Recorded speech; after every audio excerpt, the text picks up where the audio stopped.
আচ্ছা, রোজকার ওই চিকেনের কারি আর চিকেনের ঝোল তো খাওয়াই হয়। আজকে স্পেশাল দিনে আমি ডিনারের জন্য বানিয়েছিলাম লেমন বাটার চিকেন। সেটাই আজকে শেয়ার করছি তোমাদের সাথে। তোমরা কিন্তু স্টেপ বাই স্টেপ ফলো করবে, তাহলে তোমরাও বানিয়ে নিতে পারবে এতটা জুসি চিকেন। লেগের থেকে 1 কেজি মাংস নিয়ে সেটাকে ভালো মতো ধুয়ে ম্যারিনেশনে দিয়েছি নুন, আদা রসুন বাটা, ভরে ভরে 2 টেবিল স্পুন হাঙ্কার, তার সাথে দিয়ে দিচ্ছি গোলমরিচ বা ব্ল্যাক পেপার পাউডার, আর দিচ্ছি লেবুর রস। এখানে আমি 2 টেবিল স্পুন মতো লেবুর রস ম্যারিনেশনে দিয়েছি, আর বাকিটা রেখে দিয়েছি রান্নায় দেওয়ার জন্য। এবার সমস্ত কিছু হাতের সাহায্যে ভালো মতো মেখে নিলাম, আর এটাকে রেস্টে নিয়ে যেতে হবে অ্যাটলিস্ট 1 ঘন্টা মতো। তারপরে আমরা একটা মশলা বানিয়ে নিয়েছি। মশলায় কী কী দিচ্ছি সেটা তোমাদের সবাইকে দেখাবো। আর এখানে সাদা তিল আর কাজু বাদাম আমি জলে ভিজিয়ে রেখেছি।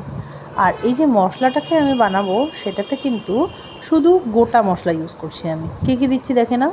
প্রথমে দিয়েছি জিরে, ধনে, মৌরি, কালো মরিচ, 2টো শুকনো লঙ্কা আর গরম মশলা।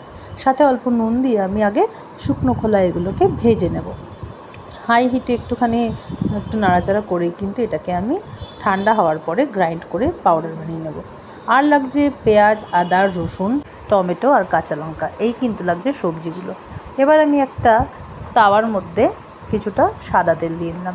প্রথমে একটু ফোড়নের জন্য তেজপাতা দিলাম, আর সেই তেলেই দিয়ে দিচ্ছি কেটে রাখা পেঁয়াজ আর টমেটো। পেঁয়াজ আর টমেটো কিন্তু আমি খুব একটা মিহিমভাবে কাটিনি, এটা কিন্তু বেশ বড় বড় কেটেছি, কারণ প্রথমবারে আমি এটাকে ভাজবো, তারপর এটাকে ঠান্ডা হওয়ার পরে কিন্তু মিক্সিতে সামান্য জল দিয়ে একটা স্মুথ পেস্ট বানিয়ে নেব, ঠিক এইরকম। এরপর আমরা ম্যারিনেট করে রাখা এই চিকেনটাকে ওই একই তেলে কিন্তু আমরা হাই ফ্লেমে একটু এপিট ওপিট উল্টে পাল্টে ভেজে নেব। খুব বেশিক্ষণ ধরে কড়া করে ভাজবো না, তবে ভেতরটা জানি একদম কাঁচা না থাকে সেটা কিন্তু মেক শিওর করতে হবে। তো প্রথমে একটুখানি রেডিশ লাল লাল একটা পিঠ বাদামি হয়ে যাওয়ার পরে আমরা কিন্তু একটা চিমটের সাহায্যে এটাকে উল্টে পাল্টে দিচ্ছি। এইবার আমরা ভিজিয়ে রাখা তিল আর কাজু বাদামটাকে মিক্সিতে ভালো মতো পেস্ট করে নেব। স্মুথ পেস্ট করার পরে দেখো এই অবস্থায় চলে এসছে, একটা গাঢ় ক্রিমি টেক্সচার কিন্তু এটা আমাদের রান্নাটাতে এনে দেবে। এবার দেখো ফ্রাই করে রাখা চিকেনগুলোকে আমি আস্তে আস্তে একটা প্লেটের মধ্যে তেল ঝরিয়ে ঝরিয়ে তুলে রাখছি। আর এই যে তেলটা হয়ে গেল, এটা কিন্তু খুব ফ্লেভারফুল হলো। এই বড় ফ্রাই প্যান নিয়ে সেটার মধ্যে আমি কিছুটা বাটার দিয়েছি, আর এই যে তেলটা দিয়ে যেটা আমি ফ্রাই করলাম সেই তেলটা কিন্তু একসাথে অ্যাড করে দিয়েছি। আর তার সাথে যদি প্রয়োজন হয় তোমরা আরও কিছুটা হোয়াইট অয়েল অ্যাড করতে পারো। আমি একটু গরম হয়ে যাওয়ার পরে আদা আর রসুনটা কিন্তু প্রথমে দিয়ে নেব। তারপরে কিন্তু আমরা বেটে রাখা টমেটো আর পেঁয়াজের বাটাটাকে দিয়ে দিলাম। আর সাথে কিন্তু এই যে ভাজা মশলাটা ছিল, সমস্ত কিছু একসাথে করে যে ভাজা মশলাটা দিয়েছি, পুরো রান্নাটা কিন্তু এই একটাই মশলা যাবে, কারণ এটাতেই সব কিছু রয়েছে। মশলা দিয়ে খুব ভালো মতো করে আমরা মিডিয়াম টু লো ফ্লেমে এটাকে কষাবো, সাথে অল্প স্বাদ মতো নুন অ্যাড করব। আর যখন একটুখানি হয়ে আসবে ব্রাউনিশ টাইপের পেঁয়াজের বাটাটা, তো কষিয়ে নেওয়ার যখন মাঝামাঝি অবস্থা, তখন কিন্তু ম্যারিনেশন যেটা বেঁচেছিল সেটাও দিয়ে দেবো, সাথে ভেজে রাখা চিকেনগুলো দিয়ে আমরা পুরো রান্নাটাকে ভালো মতো কষিয়ে নেব।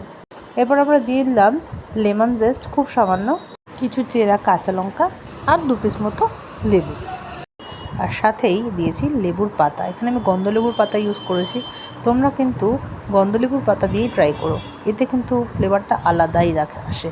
5 মিনিট ঢাকা চাপা দিয়ে রান্না করার পর যখন একটু ফুটে আসবে, তখন কিন্তু একটু নাড়িয়ে দেখতে হবে যে কতটা রান্না হয়েছে।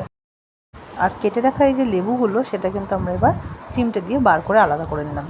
আর ওই ফেটিয়ে রাখা টক দইটা কিন্তু এই অবস্থায় আমরা অ্যাড করে দেবো। একটুখানি টক দই দিয়ে দিলাম, আর কাজু বাদাম বাটা তিল দিয়ে যেটা বেটেছিলাম সেটা কিন্তু এখানে আমি 3 টেবিল স্পুন ভরে ভরে ইউজ করছি। কাজু বাদাম বাটাটা কিন্তু মিলিয়ে নেওয়ার পর খুব লো ফ্লেমে রাখতে হবে, আর খুব নাড়িয়ে নাড়িয়ে রান্না করতে হবে, না হলে কিন্তু নিচ থেকে লেগে ধরবে।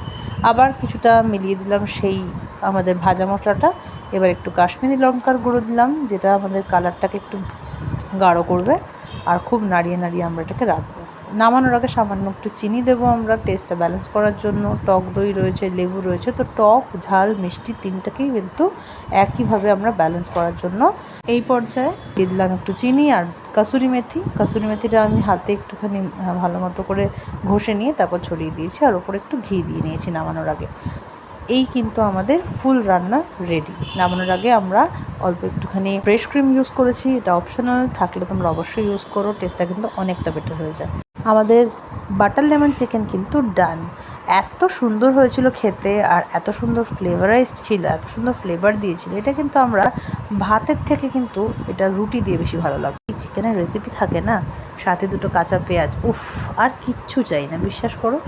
তাহলে তোমরাও কিন্তু পছন্দ হলে বাড়িতে একবার অবশ্যই ট্রাই করো, আর আমাকে জানিও কমেন্টে কেমন হয়েছিল রান্নাটা। তো এরকম আরও রেসিপি পেতে সাবস্ক্রাইব করো আমার চ্যানেলকে। বাই।